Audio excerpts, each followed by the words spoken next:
Olá a todos, nessa aula a gente vai aprender a usar derivadas para achar os extremos, ou seja, os máximos e mínimos de uma função de duas variáveis. A ideia básica vai ser bem parecida com o que vocês já conhecem do primeiro cálculo para a função de uma variável. Para achar os máximos e mínimos de função de uma variável, assumindo que fosse uma função diferenciável para não ter bicos, nem descontinuidades, nem nada, bastava você achar onde que a derivada é zero, certo? Toda vez que você tiver um máximo, um pico, ou então um mínimo, um vale, naqueles pontos a função parou de variar. Tá? Ela parou de aumentar, ou então parou de diminuir, então a derivada era zero. Então o primeiro passo para achar máximos e mínimos era igualar a derivada a zero, achar os pontos onde isso acontecia, e aí depois vinha o teste da derivada segunda, tal, para determinar se era máximo ou mínimo. E também tinha diferenciação entre máximos e mínimos locais, que era só pontos extremos numa certa região, e os máximos e mínimos absolutos, que seria no gráfico todo, os pontos mais altos e mais baixos do gráfico todo. Aqui vai ser bem parecido. Bom, para a função de duas variáveis, o gráfico agora é uma superfície, ok? Mas, de novo, você pode ter pontos de máximo e pontos de mínimo, certo? Máximo absoluto seria um ponto que seria o ponto mais alto do gráfico todo, mínimo absoluto um ponto que fosse mais baixo do gráfico todo, e além disso você pode ter também máximos locais, que seria tipo aqui um morrinho, que não é o ponto mais alto do gráfico todo, porque tem aquele lá, mas numa certa região esse aqui é o ponto mais alto. E você pode ter também mínimos locais, né, que é o ponto mais baixo só numa regiãozinha ali, mas podendo ter outros mais baixos ainda. Bom, e a situação vai ser bem parecida com de uma variável, como eu falei. De novo, a gente vai assumir que a função seja diferenciável para evitar descontinuidades, bicos, etc. E mais especificamente, a gente vai querer que ela tenha derivadas parciais contínuas até segunda ordem. Então, derivada de primeira e segunda ordem, a gente vai assumir que seja contínua só para facilitar. Ok? Bom, novamente o que vai acontecer nesses pontos extremos aqui, de máximo e mínimo absoluto, é que a função parou de subir, ou então parou de descer. Então, naquele ponto, ela não está variando. Então, a taxa de variação dela é zero, o que significa que as derivadas parciais, derivada parcial em relação a x, derivada parcial em relação a y, as duas têm que dar zero ao mesmo tempo. Ok? Então, o primeiro passo vai ser isso, achar pontos estacionários, que são pontos onde isso aqui acontece, porque a gente sabe que todos os extremos, locais ou absolutos, todo absoluto também é local, óbvio, todos os extremos locais acontecem em pontos estacionários. Ok? Mas, do mesmo modo que acontecia para a função de uma variável, nem todo ponto estacionário precisa ser extremo. Ok? A gente pode ter, por exemplo, esse ponto aqui, que é um ponto em que as derivadas parciais seriam zero, ok? Porque nessa direção aqui é um mínimo, então a derivada direcional nessa direção é zero. Só que se eu olhar nessa outra direção, ela é o máximo. Então a derivada naquela direção também teria que ser zero.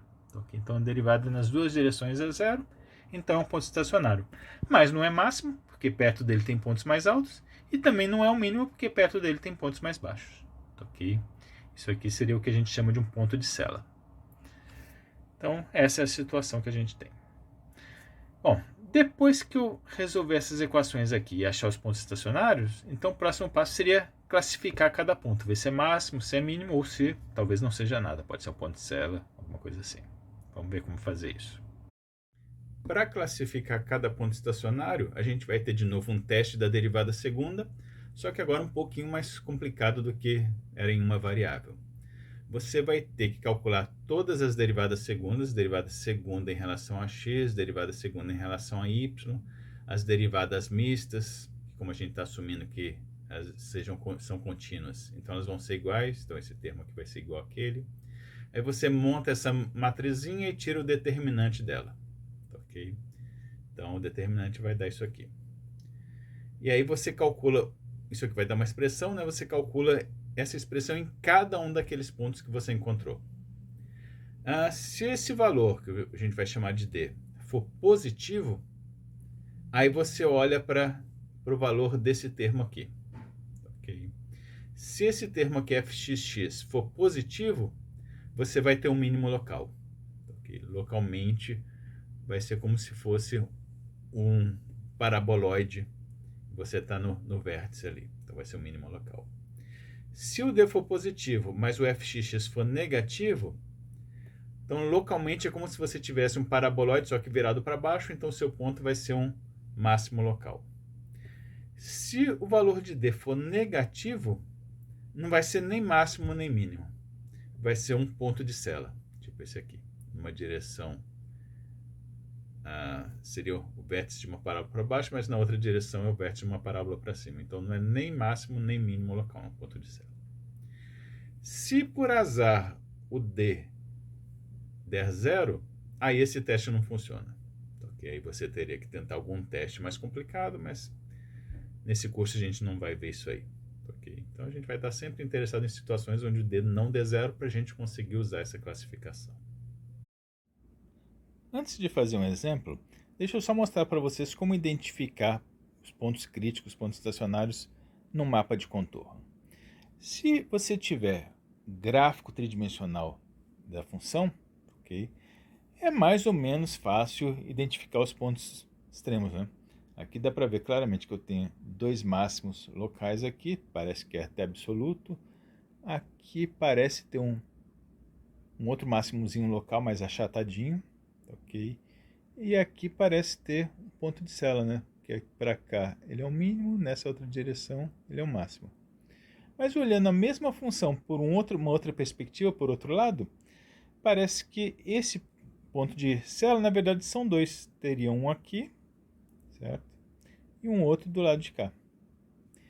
E quando você tem funções mais complicadas ainda, às vezes o gráfico tridimensional é muito difícil de você ver tudo. Você tem que ficar realmente girando muito ele, olha para um lado, para o outro, para realmente achar todos os pontos. Okay? Porque os morrinhos acabam ocultando o que está atrás. Então, às vezes, fica meio difícil de enxergar. Nessas situações, às vezes, um mapa de contorno fica até mais fácil você achar os pontos. Okay? Então, aqui é o mapa de contorno dessa mesma superfície. Então, vai cortando ela em diferentes alturas, pega as curvas, projeta no plano XY e vai obter essas curvas aqui. Okay? Olhando para essas curvas, como é que eu identifico os possíveis extremos? Bom, esses dois aqui correspondem a esses dois pontos aqui. Ok? Tipicamente, esses máximos e mínimos locais ocorrem em pontos onde as curvas vão meio que se fechando em torno deles. Então, aqui tem uma curva, aqui outra, ela meio que vai se fechando em torno do ponto. Que é justamente o que você espera que ocorra se você vai cortando ali, né? Você vai tendo curvinhas aqui que vão ficando cada vez mais próximas daquele ponto. Então, esses dois pontos são aqueles dois máximos. Esse aqui achatadinho corresponderia a esse aqui. Você vê aqui que tem uma curvinha em torno dele, ele desenhou só uma curva perto dele, mas se tivesse desenhado outras, teria outras curvinhas aqui fechando em torno desse ponto. Okay? Então também é um ponto estacionário. Como que eu sei, por exemplo, que esse ponto aqui, que esse aqui, é um máximo? Basta ver os valores das funções, da função nas curvas. Nessa curva aqui, ele diz que a função vale menos 0,8, nessa aqui já vale 3, aqui vale 7, então você vai ver que à medida que eu vou chegando para lá, os valores da função estão aumentando, então aquilo lá deve ser um máximo local, né? Ok. Aqui ele não botou os valores da função, então se eu só tivesse isso aqui, se eu não tivesse visto gráfico tridimensional, eu não teria como saber se isso aqui é o máximo ou se é um mínimo local. Ok? Então, o comportamento tanto no máximo quanto no mínimo é o mesmo. Curvinhas que vão se fechando em torno do ponto. Só olhando mesmo para os valores da função é que você consegue identificar se é o máximo ou se é o mínimo. Ok? Bom, e pontos de sela? Esses dois pontos de sela aqui e aqui correspondem a esse e esse aqui. Ok? Tipicamente, no mapa de contorno, o que acontece nos pontos de sela é que você tem duas curvas assim que se cruzam, aqui e aqui. Ok? Isso aí é uma maneira de identificar pontos de sela. Por que isso aí é um ponto de sela? Por exemplo, se eu partir desse ponto aqui e vier nessa direção, você vê que a função está diminuindo, né? Que menos 3, menos 10, menos 20, etc. Se eu fosse para o lado de lá, essas curvas aqui, se você acompanhar elas são as mesmas de cá. Então tem os mesmos valores. Então aqui também vai ser menos 3, menos 10, menos 20. Então tanto para cá quanto para cá, a função está diminuindo. Então se eu olhasse só nessa direção, daria a impressão que isso aqui é o máximo. Só que se eu olho nessa outra direção, à medida que eu me afasto do ponto, o que está acontecendo? Menos 0,8, 3, 7 está aumentando. Ok? Para cá também, aqui já está menos... Espera aí, aqui não sei se ele botou menos 1,48 para essa aqui ou para essa. Mas de qualquer modo, isso seria o que acontece. Numa direção, a função sempre diminui se você se afasta do ponto, na outra aumenta. Então, que é o que aconteceria aqui. Para cá aumenta, nessas direções diminui. Okay? Então, em mapa de contorno, é assim. Pontos de sela são, em geral, pontos em que as curvas se cruzam. Máximos e mínimos são pontos onde as curvinhas estão se fechando em torno do ponto. Okay, vamos fazer, então, alguns exemplos de como achar extremos de funções. Nesse aqui, eu quero achar os máximos e mínimos locais dessa função ali. Então, o primeiro passo é calcular as duas derivadas parciais. Okay. Pega cada uma delas igual a zero. Então, que eu já dividi por 3 para dar uma simplificada. Aí você fica com um sistema de duas equações em duas variáveis. Só que o problema é que, em geral, não vão ser equações lineares. Aqui, por exemplo, tem um termo quadrático. Pode ter coisas até piores, dependendo da função. Podem aparecer senos, exponenciais, qualquer coisa. Então, não é necessariamente um sistema fácil de resolver. Em alguns problemas pode ser muito difícil. Nesse caso aqui não ficou tão difícil. Aqui eu posso pegar essa primeira equação, isolar o y e substituir na segunda. Chego nessa equação aqui, boto o x em evidência. Para isso aqui ser zero, eu vou ter ou x igual a zero, ou daqui eu vou ter x igual a 1, como y² então está aqui os valores de y. Ok? Resolvendo esse sistema, eu achei esses dois pontos, 0, 0 ou 1, 1, que são meus pontos estacionários. Eles vão ser os possíveis extremos. Eu ainda não tenho certeza se vão ser ou não. Para decidir, calcula aquele D lá, o determinante da matriz hessiana. Ok? Então, matriz hessiana, só para lembrar, aqui a derivada segunda em relação a x. Então, pega a derivada primeira e deriva de novo em relação a x, vai dar o 6x. Aqui a derivada segunda em relação a isso, então pega o fy, deriva de novo em relação a y, vai dar 6y. Aqui são as derivadas mistas, então pega, por exemplo, essa aqui, que era o x, deriva em relação a y, vai dar menos 3. Ou então pega o y e deriva em relação a x, também tem que dar a mesma coisa se for tudo contínuo. Okay? Calcula o determinante dessa matriz, deu essa expressão aqui. Pega essa expressão e calcula em cada um daqueles pontos. Então, no ponto 0, 0, x, y são 0, isso aí vai dar menos 9. Pelo teste da derivada segunda, se deu negativo, quer dizer que o 0, 0 é um ponto de sela, não é nem máximo nem mínimo local. No ponto 1, quando jogar um 1 aqui, vai dar 27, que é positivo. Se é positivo, o próximo passo é olhar para o sinal da derivada segunda em relação a x, ou então o y, tanto faz. Se eu pegar o 6x, jogar x igual a 1, vai dar positivo, né? Ok? Então, como o D deu positivo, fx deu positivo, pelo teste é um ponto de mínimo local. Ok?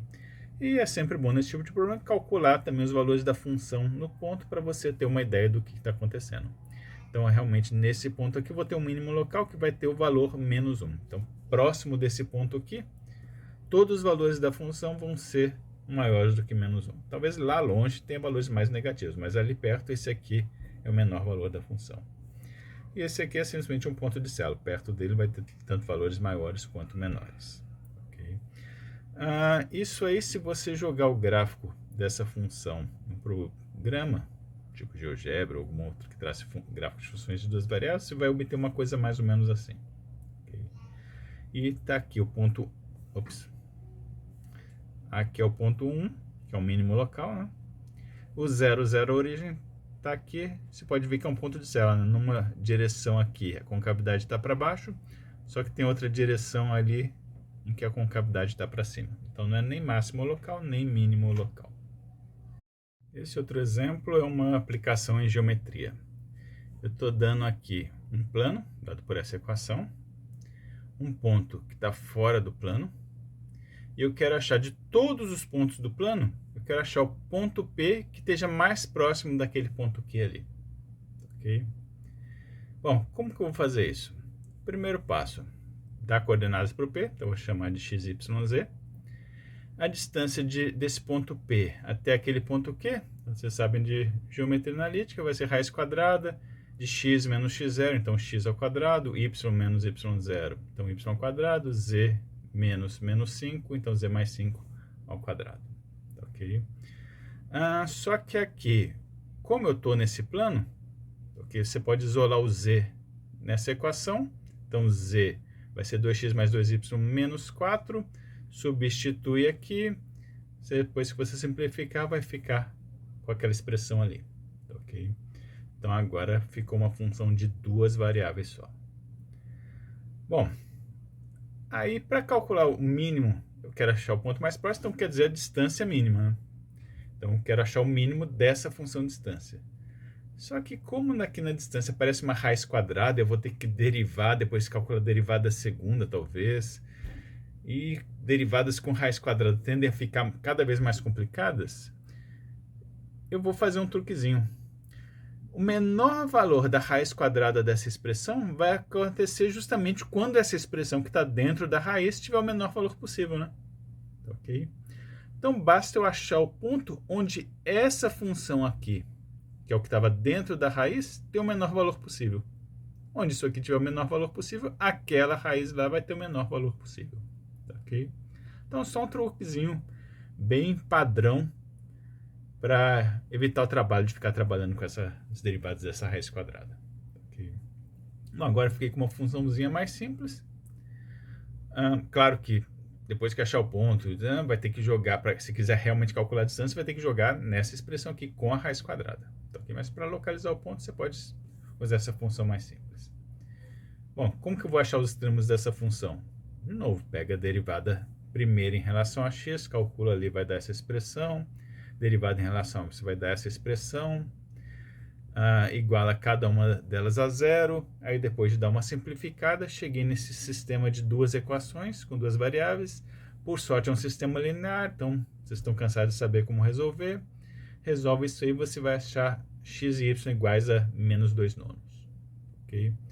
Aí joga naquela equação ali do plano, acha o z também. Então tá aqui, o ponto mais próximo do plano vai ser esse aqui. Observe que eu não precisei usar o teste da derivada segunda nem nada, porque pela situação geométrica, eu já sei que vai ter um único ponto do plano que vai ser o mais próximo. Okay? Não vai ter nenhum ponto que vai ser o mais distante, porque sempre vai ter um outro mais longe ainda. Okay? Então, pela situação geométrica, eu já sei que eu devo esperar um único ponto que vai ser mínimo. Então, já achei o ponto aqui, já tenho certeza pela situação geométrica que já é o meu mínimo, que vai ser, na verdade, um mínimo absoluto. Okay? Então, nesse caso, não precisa nem usar o teste da derivada segunda. Se quiser saber qual que é a distância, pega as coordenadas do ponto, joga ali na fórmula da distância com a raiz e faz as contas. Okay? Outro exemplo aplicado. Eu quero construir uma caixa retangular sem tampa. Okay? Então, aqui uma caixa, chamar as dimensões dela de x, y, z, só que ela não tem a tampa. Okay? E eu quero fazer isso aí com 12 metros quadrados de papelão. Basicamente, quando eu dou essa informação, estou querendo dizer que a área, soma das áreas de todas as faces, tá? Todas as laterais e a base, a tampa não, porque não tem, a soma dessas áreas eu quero que seja 12. Okay? O que vai ser a soma das áreas? Esse lado aqui mede YZ, só que tem um outro lado do outro lado. Esse aqui é x vezes z, também tem do outro lado, então tenho 2xz, 2yz. Tem o xy, que vai ser a área da base, não está multiplicado por 2 porque não tem a tampa. Okay? Então, basicamente, eu quero que isso aqui seja igual a 12. Okay? E aí, o que eu quero fazer? Eu quero achar quais tem que ser as dimensões feitas com essa quantidade de papelão que dê o maior volume possível. Tá joia? Bom, o volume de uma caixa é XYZ. Okay? Então, eu quero achar o máximo dessa função aqui. O problema é que aqui tem uma função de 3 variáveis. Por enquanto, a gente só aprendeu a achar extremos de funções de 2 variáveis. Só que aí, qual que é o truque? O truque é usar essa condição aqui para você poder isolar o z em termos de x e y. Se você isolar o z nessa equação, você vai obter essa expressão aqui. Aí pega esse z aqui, substitui ali Então você obtém o volume escrito só em termos de x e y. Okay? Depois de dar uma simplificada, você chega nessa expressão aqui. Então está aqui o volume expresso em termos de duas variáveis. Para achar os extremos, pega a derivada parcial em relação a x, vai dar um trabalhinho para vocês calcularem, porque tem que usar a regra do quociente, blá blá blá. No final, vocês devem chegar nessa expressão. E aí você iguala a zero, derivada em relação a y também calcula igual a zero, e aí você tem que resolver esse sistema de equações aqui. Ok? Como eu estou igualando a zero, por uma fração dá zero, basta que o numerador seja zero, né? Então esse denominador aqui não vai interessar. E para esse numerador aqui ser zero, ou o y é zero, ou então isso aqui é zero. Okay? Só que se o y for zero, vai dar uma caixa sem dimensão aqui, né? Então, pela situação prática, eu sei que o y não pode ser zero. Então, se o y não pode ser zero, então eu vou ficar só com isso aqui igual a zero. E a mesma coisa aqui embaixo, né? Eu posso ignorar o denominador. Esse x aqui nunca vai ser zero, porque é uma dimensão aqui. Então, vou ter que isso aqui vai ter que ser igual a zero. Ok? E aqui, então, caiu um sistema de duas equações com duas variáveis, só que não é linear, tem termos aqui quadráticos. Mas no caso aqui não ficou tão difícil de resolver, porque se eu subtrair uma equação da outra, isso aqui cancela, vai sobrar só, depois de você simplificar, essa condição aqui, x² tem que ser igual a y². Para eu tirar o quadrado aqui, normalmente daria x igual a mais ou menos y, só que de novo, como é uma situação concreta, x e y são positivos, então vai dar simplesmente x igual a y. Okay? Se o x é igual a y, pega e joga de volta em uma das equações. Joguei nessa, poderia ter sido aquela, tanto faz. Você chega nisso aqui, resolve, acha x igual a 2. Okay? De novo, poderia ser mais ou menos 2, mas de novo o x daqui tem que ser positivo. Se o x é 2, por isso aqui o y também é 2. Pega x igual a 2, y igual a 2, joga lá na fórmula do z e acha o z. Então está aqui as condições para você ter uma caixa com o maior volume possível, usando aqueles 12 metros quadrados. Aqui tem que medir 2 metros e aqui 1 metro. Jogando esses valores lá na fórmula do volume, dá para ver que o volume máximo vai ser 4. Okay? Observem que eu não me dei o trabalho de usar aquele teste da derivada segunda para checar que realmente é um volume máximo, por causa da situação concreta. Okay? Não dá para esse volume 4 ser um volume mínimo, porque vocês podem ver que se o x ou y forem zero, por exemplo, daria volume zero. Okay? Não dá para pegar x e y ser exatamente zero, mas se for pegar bem próximo de zero, o volume também vai dar bem próximo de zero, então bem menor do que 4. Né? Então realmente aquelas condições ali dão o volume máximo, que vai ser 4 metros cúbicos. Bom, ao invés de extremos locais, vamos falar agora de extremos absolutos de uma função de duas variáveis. Para a função de uma variável, quando a gente ia para extremos absolutos, a gente limitava num certo intervalo fechado. Então, que isso aí servia para garantir a existência de máximos e mínimos absolutos. Para funções de duas variáveis, a gente vai limitar a certas regiões do plano. Okay?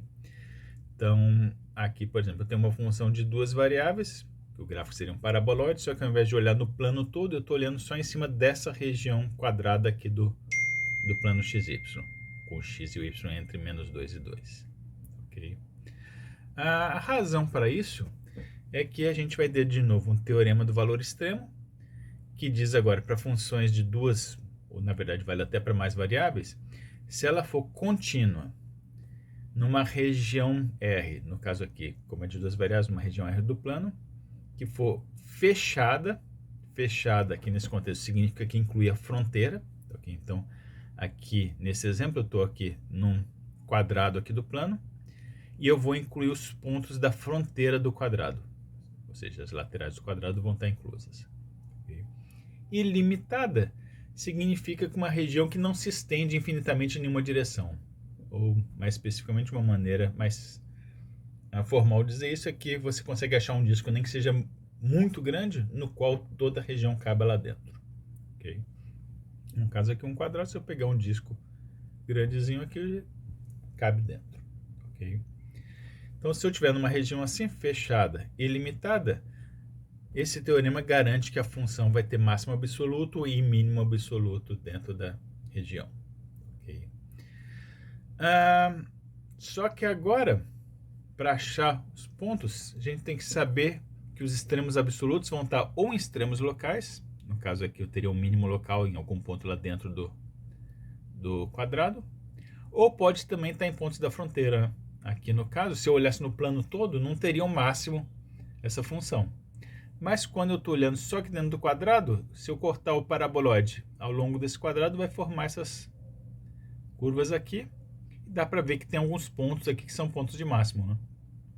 Já não são pontos de máximos locais, porque se eu continuasse para fora do quadrado, aqui continuaria subindo, então não forma aquele picozinho típico de extremos locais, mas acabou sendo o máximo simplesmente porque minha região acabou ali, então a função ia subir mais, mas eu limitei minha região, e aquele ficou o maior valor que ficou dentro da região, ok? Então para achar extremos absolutos a gente vai ter que fazer isso, achar todos os extremos locais, mas só os que estiverem dentro da região. Se eu achar um extremo local aqui fora, não me interessa, ok? E aí depois a gente tem que analisar o que está acontecendo ao longo da fronteira, porque pode ter algum ponto perdido lá na borda, ok? Então, fazer logo um exemplo. Eu estou dando essa função aqui e eu quero achar os extremos absolutos dela nesse retângulo aqui, em que o x vai de 0 a 3 e o y de 0 a 2. Para resolver isso, o primeiro passo é achar os extremos locais. Então, faz como a gente estava fazendo antes. Pega a função, calcula as derivadas parciais em relação a x, em relação a y, igual a zero. Vai cair no sistema de equações, simplifica, resolve. Né? Dessa primeira aqui, por exemplo, eu tiro que x é igual a y, quando eu jogar na segunda... aliás, desculpa, na segunda já estou tirando direto que o x é igual a 1. Então isso aí vai me dar o ponto 1. E o ponto 1 está mais ou menos aqui, está dentro da região, né? Se tivesse dado algum ponto fora da região, eu descartava ele. Só me interessa o que tiver dentro da região. Então tá aqui. Esse aqui é um candidato a ser um ponto de extremo. Mas ainda me falta analisar o que acontece na borda, né? Que a gente viu que pode acontecer dos extremos estarem na borda. Como que a gente faz essa análise? Bom, eu vou... Como aqui é um retângulo, ok? A borda, na verdade, é formada por 4 curvas distintas. Então, vou ter que, nesse caso, analisar cada uma separadamente. Vou chamar esses segmentos de 1, 2, 3 e 4 e analisar cada um. No segmento 1, o que acontece no segmento 1? No segmento 1, o x varia de 0 a 3 e o y está sempre em 0, né? Ok? Então, se o y está sempre em 0, quando eu jogar lá naquela função, jogando o y igual a 0, isso aqui desaparece, sobra só uma função só de x, que vai ser f de x igual a x quadrado, com x variando de 0 a 3. Bom, função x quadrado, vocês já conhecem, né? Então sabem que o único extremo vai ser na origem, ok? Então vai ter um ponto crítico na origem, quando x é igual a 0 e o y já era 0, né? Só que como eu estou limitando o x, então eu estou analisando os extremos disso aqui no intervalo, eu tenho que lembrar sempre de olhar também nas extremidades do intervalo, né? O 0 eu já olhei, então vou ter que olhar também o 3. Então, o ponto onde o x é 3 e o y era 0 também vai ser um ponto crítico, um possível candidato a ponto de extremo. Ok? Por enquanto eu estou só coletando os pontos, ok? Depois a gente analisa eles. Vamos para o segmento 2. No segmento 2, o que acontece? No segmento 2, agora o x está fixo em 3 e o y está variando de 0 a 2, né? Okay. Então, pega o x igual a 3, substitui lá na função, simplifica, a função vai virar isso aqui. Okay. Então, virou uma função em que o x está fixo em 3 e o y está livre. Então, tem uma função só de y, acho os extremos dessa função. No caso aqui é uma função linear, não vai ter máximo nem mínimo local, mas como eu estou olhando num intervalo, as extremidades do intervalo sempre são pontos críticos, sempre são possíveis pontos onde vai ter máximos e mínimos. Então eu tenho 2 novos pontos críticos, que vai ser o x igual a 3 com y0 e x igual a 3 com y2, seriam justamente esse ponto e aquele ponto ali, ok? E assim vai. Olha a região, o segmento 3 agora. no segmento 3, o que a gente vai ter? Olhando lá na figura, vocês vão ver que naquele segmento 3, o y está fixo em 2 e o x vai ter valores entre 0 e 3. Pega y igual a 2, joga lá na fórmula da função, depois que simplificar vai dar isso aqui. Okay. É uma função do segundo grau, então pode ter extremos locais, então calcula a derivada, vai dar isso aqui, igual a 0, você acha x igual a 2. Então, x igual a 2 com y igual a 2, esse ponto aqui, 2, 2, é um ponto crítico, vai ser um extremo local. Mas depois lembra de também sempre pegar as extremidades do intervalo. Então, vou ter também o ponto 0, 2 e o ponto 3, 2. Tá aqui. Okay, então, naquele segmento, eu tenho 3 pontos críticos. No segmento 4, volta lá na figura, você vai ver que no segmento 4, o x está sempre em 0, o y vai estar entre 0 e 2. Joga x igual a 0 na fórmula da função, simplifica, vai sobrar 2y. Okay? 2y, a derivada nunca vai ser 0, então não vai ter nenhum extremo local. Mas, de novo, como eu estou no intervalo fechado, eu tenho que pegar os pontos da extremidade. Então, vou ter também o ponto 0, 0, que a gente até tinha antes, e o ponto 0, 2. Ok? Então, olhando cada segmento, eu obtive vários pontos críticos, que vão ser meus possíveis candidatos a extremos. Ok? Como a gente está procurando extremos absolutos, eu não preciso realmente fazer teste da derivada segunda, ok? Mesmo porque ele só valeria para esse ponto aqui, que foi o ponto de extremo local, os pontos das extremidades não vale o teste da derivada segunda, ok? Mas eu não preciso fazer nada disso. Como eu só estou querendo achar qual é o maior possível valor da função e o menor possível valor, eu já sei todos os pontos que talvez isso aí aconteça. Tudo que eu preciso fazer agora é simplesmente calcular o valor da função em cada um desses pontos. Okay? Então, pega todos os pontos que a gente achou, calcula o valor da função em cada um deles, faz as contas e você vai achar, esses valores aqui. Ok? E agora é só ver qual que é o maior e qual que é o menor. E aí tá claro, né? O 0 é o menor deles, então vai ser o mínimo absoluto, que na verdade ocorre em 2 pontos, na origem e no ponto 2, 2. E o 9 é o maior valor da função, o máximo absoluto, que acontece no ponto 3, 0. Ok? E aí acabou o problema, está resolvido. Esses outros pontos aqui são pontos onde tem tipo um extremozinho local, mas como eu estou interessado só nos absolutos, então não me interessam. Bom, então é isso. Esse problema não foi tão difícil, porque apesar da minha fronteira ter 4 pedaços distintos, que então exigiram 4 análises separadas, cada pedaço da fronteira do retângulo era simplesmente um segmento de reta, então não é nada muito complicado. Okay? Além disso, eram segmentos horizontais e verticais, que é mais fáceis ainda. Se eu tiver uma região com uma fronteira mais complicada, como é que eu faço? Um método é parametrizar a fronteira, se não for uma curva tão complicada. Por exemplo, se minha região for um disco, a fronteira vai ser um círculo. Um círculo é fácil parametrizar com cossenos e senos. Então, parametriza aquela curva em termos de um parâmetro t, por exemplo. E aí, analisa, substitui o x e o y em termos de t na fórmula da função, vira uma função só do parâmetro t. E aí, trata como um problema de função de uma variável, na análise só da fronteira. Ok? E no interior, acha os extremos locais. Na próxima aula, a gente vai ver um método mais prático para analisar essas fronteiras aí no caso de funções de curvas mais complicadas, que são os chamados multiplicadores de Lagrange. Então é isso, parar por aqui por enquanto.